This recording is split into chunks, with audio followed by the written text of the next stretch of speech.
o misterioso avião espião norte-americano, que tornou-se a aeronave mais veloz da história e por décadas despistou todos os que tentaram abatê-la. Esta é a fantástica história do SR-71 Blackbird.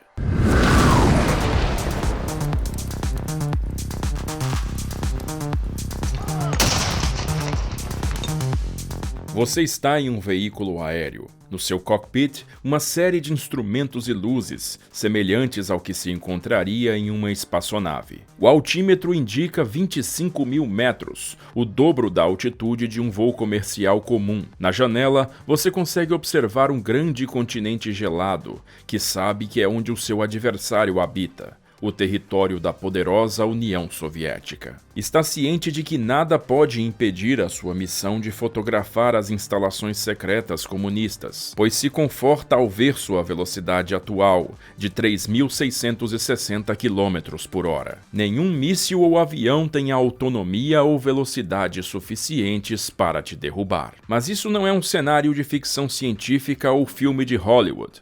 Você está em um SR-71 Blackbird, um dos aviões tripulados e operacionais mais rápidos já criado pela humanidade. O Blackbird foi desenvolvido pela equipe de engenheiros da Skunk Works, o setor de pesquisas ultra-secretas com tecnologia de ponta da Lockheed Martin. Fundada em 1943, foram responsáveis por projetos como o P-38 Lightning e pelo primeiro caça-a-jato produzido em série pelos Estados Unidos, o P-80 Shooting Star, que foi desenvolvido em apenas 143 dias. Com o início da Guerra Fria, nos anos 50 os Estados Unidos necessitavam de informações de inteligência atualizadas do território russo, pois as únicas imagens que tinham disponíveis de instalações soviéticas eram provenientes de fotografias tiradas por aviões de reconhecimento da Luftwaffe durante a Segunda Guerra Mundial. Essa necessidade de acompanhar o progresso do inimigo ainda continha as lições aprendidas em Pearl Harbor. Desta vez, a América não seria pega de surpresa em um ataque militar novamente. Definidas as especificações necessárias, os projetistas da Skunk Works, liderados pelo lendário engenheiro aeronáutico Clarence Kelly Johnson, teriam que construir uma aeronave com um sistema óptico avançado para fotografar o território inimigo, voando a mais de 21.000 metros de altitude,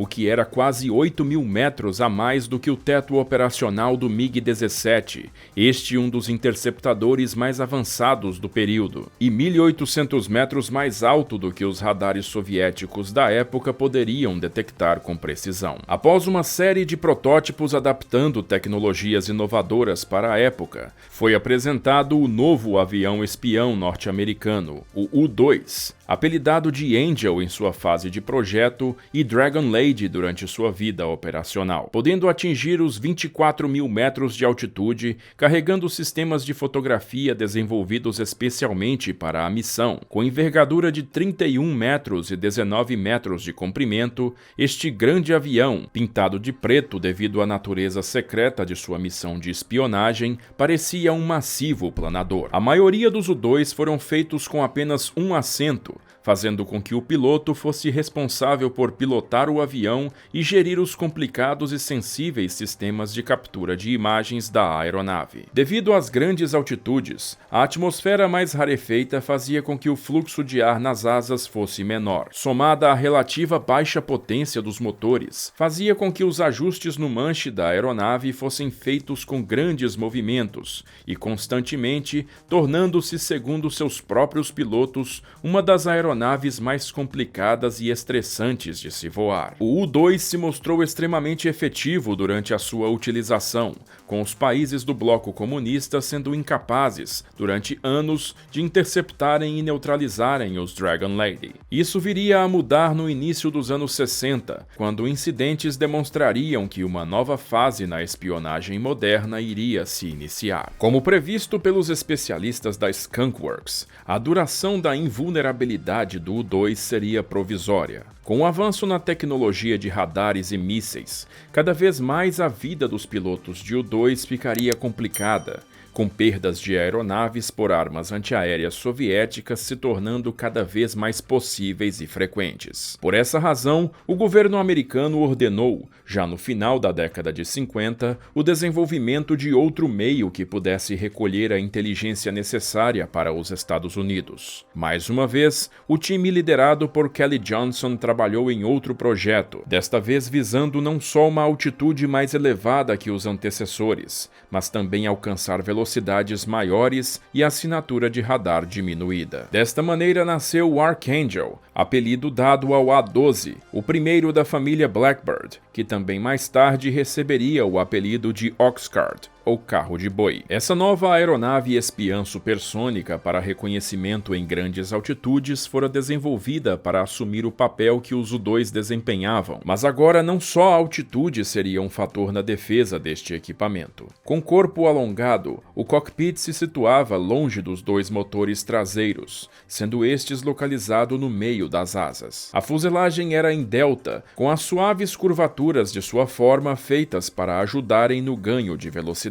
Devido ao atrito com o ar em alta velocidade, a aeronave deveria suportar altas temperaturas, que se calculava que poderiam chegar a até 480 graus Celsius. Todos os componentes do avião tinham que suportar calor intenso durante longos períodos, inclusive os líquidos. Para isso, a Lockheed desenvolveu um combustível sintético com ponto de ebulição muito elevado, que quando misturado com outros compostos, se tornava a mistura JP7, que permitia também ser utilizada no resfriamento de outras partes da aeronave. As janelas do cockpit e do compartimento da câmera de reconhecimento sofriam com altas variações de temperatura, com 480 graus Celsius no exterior, enquanto o interior do avião ficava a cerca de 65 graus Celsius. Para não ocorrerem distorções nas lentes e manter a visibilidade, foi elaborado um vidro especial feito de quartzo, que era soldado com uma técnica especial utilizando frequências sonoras, certificando que não haveria rachaduras na solda. Para isso, o material utilizado em sua construção foi inédito para a época: o titânio. Ele é menos denso que os outros metais e oferece uma resistência física a mudanças de temperatura maior do que a maioria dos outros materiais. Mas havia um problema: era extremamente escasso e um dos únicos produtores era justamente quem a aeronave deveria espionar: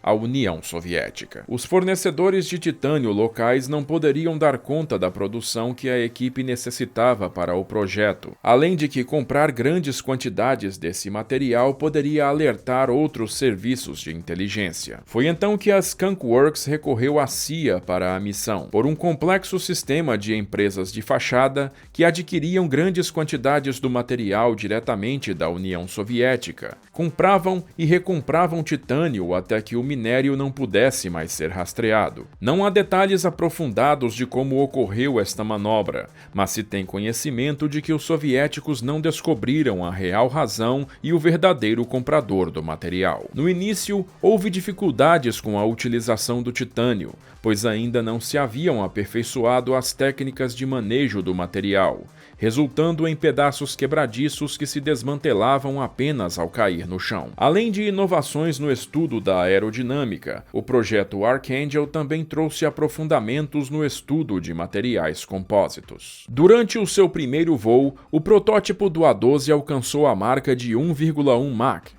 ou pouco acima da velocidade do som. Entretanto, esta ainda não seria a velocidade máxima que a máquina iria alcançar. Após a adaptação dos recém-desenvolvidos motores J58, o Archangel conseguiu alcançar a insana marca de Mach 3,2, ou 3.920 km por hora, mais de 3 vezes a velocidade do som. Um dos focos do projeto do desenvolvimento do A-12 era o de diminuir a silhueta que a aeronave demonstrava nos radares inimigos, a sua Radar Cross Section ou RCS. Apesar de não ser considerada propriamente uma aeronave stealth, O A-12 foi um dos pioneiros na utilização proposital de técnicas e materiais que visavam reduzir sua assinatura de radar. Entre os elementos que contribuíram para isso estavam a empenagem dupla e inclinada para dentro, que refletia as ondas de radar para cima, na direção do céu, ao invés de enviar diretamente para o receptor dos adversários. A pintura aplicada também contava com elementos que absorviam as ondas de radar. Com uma vida operacional relativamente curta, os Oxcart realizaram discretas missões de reconhecimento ao redor do globo. Faltando apenas um ano para sua aposentadoria planejada, em 1967 foram transferidos para Okinawa, onde passaram a realizar atividades de reconhecimento para ajudar na obtenção de inteligência para o esforço na Guerra do Vietnã. Os A-12 fotografaram diversas instalações inimigas, como depósitos de munição e posições de mísseis antiaéreos. Devido à sua velocidade e altitude, as armas que o Vietnã do Norte dispunham não eram capazes de detectá-los e abatê-los, de acordo com documentação confidencial da época, mais tarde liberada para o público. Foram produzidos um total de 18 exemplares do Archangel, sendo um deles com 2 lugares para a instrução de novos pilotos. Mais tarde foram produzidos cerca de 3 protótipos com a denominação YF-12, utilizando fuselagens de A-12 ainda na linha de produção, com algumas ligeiras mudanças para serem utilizados no papel de interceptadores supersônicos. O YF-12 era a versão militarizada do A-12,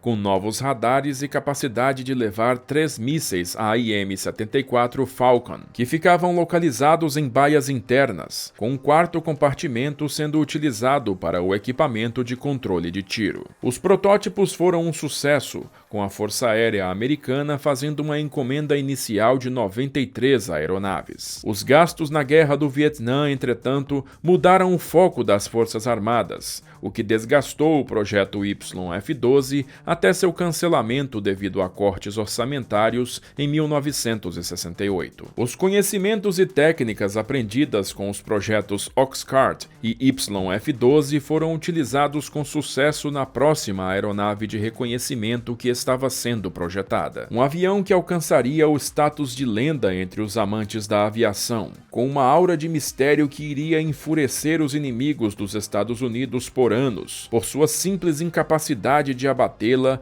e por sua enorme eficiência. Nascia o filho do A-12, o SR-71 Blackbird. Sua sigla é invertida em relação a outras aeronaves, sendo originalmente o correto RS-71, de Reconnaissance Strike. Entretanto, em 1964, durante a fala que o presidente Lyndon Johnson fez ao público americano apresentando alguns dos projetos secretos da nação, sua cópia do discurso foi deliberadamente alterada pelo chefe de Estado-Maior da Força Aérea, o general Curtis LeMay, que preferia a designação SR de Strategic Reconnaissance, ou reconhecimento estratégico. Desde então, para não contrariar uma das figuras mais poderosas do mundo, se adotou a nomenclatura SR-71. Utilizando uma fuselagem muito semelhante àquela dos seus antecessores, o projeto Blackbird representava o pináculo de décadas de estudo. Recebeu este nome devido à sua característica cor preta, feita especialmente para absorver o calor e ondas de radar. Contava com uma aparência muito similar aos Oxcart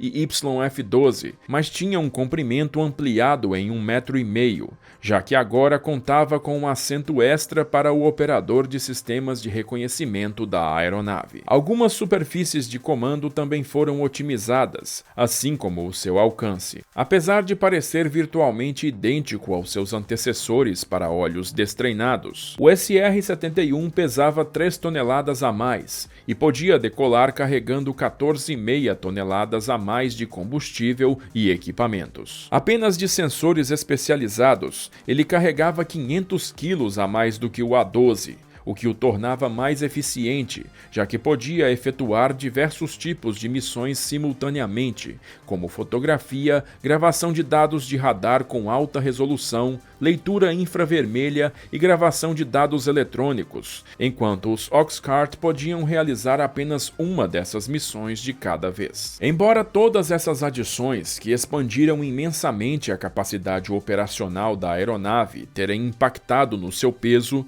não houve perdas significativas no seu desempenho com relação ao teto operacional e velocidade final. A diferença de altitude do Blackbird para o A-12 era de 1,5 km, enquanto ele perdeu apenas 183 km/h em sua velocidade máxima. Colocando na balança, esse decréscimo de desempenho no ar ainda era compensado pelo fato de diversos voos do A-12 poderem ser convertidos em apenas uma passagem do SR-71. Quando estava no solo, o Blackbird apresentava um contínuo vazamento de combustível, devido ao espaçamento entre seus componentes. Isso era proposital, pois quando alcançava altas velocidades, o atrito com o ar esquentava a aeronave, o que fazia com que os materiais apresentassem uma dilatação térmica considerável. Se não houvessem as frestas no avião, ele racharia e se fragmentaria em voo. Por essa razão, o Blackbird decolava com uma quantidade menor de combustível, e assim que decolava era reabastecido em voo por outra aeronave. Utilizando sua velocidade máxima, ele tinha uma autonomia de 1h30 de voo, então durante uma missão muitas vezes era necessário um segundo reabastecimento, que é uma das atividades mais estressantes e que requerem mais treinamento na aviação militar, um retrato do intenso preparo e profissionalismo dos pilotos de SR-71. Assim como todos os aviões da família Blackbird, o piloto e o operador de sistemas precisavam utilizar um traje semelhante ao de um astronauta, pressurizado e com isolamento térmico. Ainda que houvesse uma proteção para evitar o superaquecimento no interior do avião, as temperaturas costumavam chegar a até 65 graus Celsius. O que impedia o Blackbird de acelerar mais não era a potência dos motores, e sim a temperatura externa, que poderia subir a níveis que ultrapassassem a tolerância física dos seus componentes. Em voo, os pilotos costumam utilizar referências visuais para a navegação, como rios, estradas e bancos de areia. Mas como os voos do SR-71 eram realizados a até 25 mil metros, era impossível utilizar pontos de referência tão diminutos, e seus pilotos recebiam instruções de utilizar cadeias de montanha e até mares para se orientar. Os SR-71 começaram sua vida operacional assim que os A-12 foram desativados, sendo transferidos para a mesma unidade que os operava, a 9ª Ala de Reconhecimento Estratégico. Seus primeiros feitos também foram realizar o reconhecimento de instalações militares no Vietnã do Norte, mas diferente dos Oxcart, não ficariam restritos a operar no sul da Ásia. Agora os americanos queriam ver novamente o que acontecia atrás da cortina de ferro. Voando a 3 vezes a velocidade do som, a 25 km de altura e com uma gama de instrumentos de espionagem, diversas vezes os pilotos de Blackbird se deparavam com um alerta em seu detector de travamento de radar, o que significava que tinham sido detectados pelos agora mais avançados radares soviéticos no solo. Imediatamente mísseis eram lançados e os interceptadores mais atuais eram despachados para derrubar a aeronave, que via cada detalhe do que transcorria no território soviético. O que ocorria, entretanto, era que os mísseis explodiam muito antes de chegar ao avião, sendo muitas vezes possível ao operador do Blackbird observar a pequena explosão da ogiva a milhares de metros de distância. Os relatos dos pilotos russos também eram de frustração, pois mesmo voando o melhor do que havia na tecnologia aeroespacial soviética, não conseguiam alcançar o solitário ponto preto que se movia a velocidades estonteantes milhares de metros acima deles. As aeronaves operavam principalmente partindo da Inglaterra, devido à proximidade com o território russo, mas também atuaram em situações como a Operação Eldorado Canyon em 1962, 1986. Após os bombardeios na Líbia pelos Estados Unidos, os Blackbird foram utilizados para confirmar os danos causados pelos ataques. Mesmo com todas as dificuldades e perigos relacionados ao voo do Blackbird, os pilotos se orgulham até os dias de hoje de terem servido em uma das aeronaves tripuladas e operacionais mais rápidas já desenvolvidas pela humanidade. Segundo o ex-piloto de SR-71, o coronel da Força Aérea Jim Watkins, voar a 85 mil pés e a Mach 3 era quase uma experiência religiosa. Nada poderia me preparar para voar tão rápido. Meu Deus, mesmo agora eu fico arrepiado me lembrando daquilo. Durante décadas, as aeronaves da família Blackbird representaram um fator de superioridade na coleta de inteligência norte-americana, sendo vital para o planejamento de diversas operações militares durante os seus cerca de 30 anos de operação. Na sua vida operacional, nenhum SR-71 foi abatido, mas 12 foram destruídos devido a acidentes, do total de 31 aeronaves fabricadas. Com o avanço das tecnologias de satélite e na inovação dos armamentos antiaéreos, sem falar no seu alto custo de manutenção, foi tomada a decisão de aposentar o Blackbird no final da década de 80. Contudo, em 1994, o Congresso aprovou um orçamento para a reabilitação de 3 exemplares do Blackbird, que ficaram em operação até serem finalmente aposentados em 1999. Durante o seu voo final, o último exemplar da lendária aeronave partiu de Los Angeles em direção a Washington. O voo, que percorreu de uma ponta a outra o território dos Estados Unidos, levou apenas 67 minutos. O destaque que o avião recebeu na cultura pop, em aparições em videogames como Call of Duty, ou em cópias muito semelhantes, como o jato da equipe X-Men, demonstra que, mesmo se tratando de um projeto ultra-secreto de espionagem, o Blackbird contribuiu para moldar momentos decisivos na história mundial, sendo um instrumento decisivo para tomadas de decisão estratégicas do bloco ocidental durante a Guerra Fria. Ainda que hoje não possamos ver a aeronave negra rumando a velocidades absurdas diretamente para o espaço aéreo inimigo, podemos claramente sentir, em nossa organização geopolítica atual, os efeitos que esse verdadeiro marco lendário da aviação teve em nossa sociedade. Não foi apenas um avião muito rápido, foi o resultado de anos de pesquisa e desenvolvimento de técnicas antes inteiramente desconhecidas, desafiando todos os limites da engenharia aeronáutica. Gostou da história aí? Se você gosta do nosso trabalho e quer colaborar com o canal, pode fazer isso mandando um pix pra gente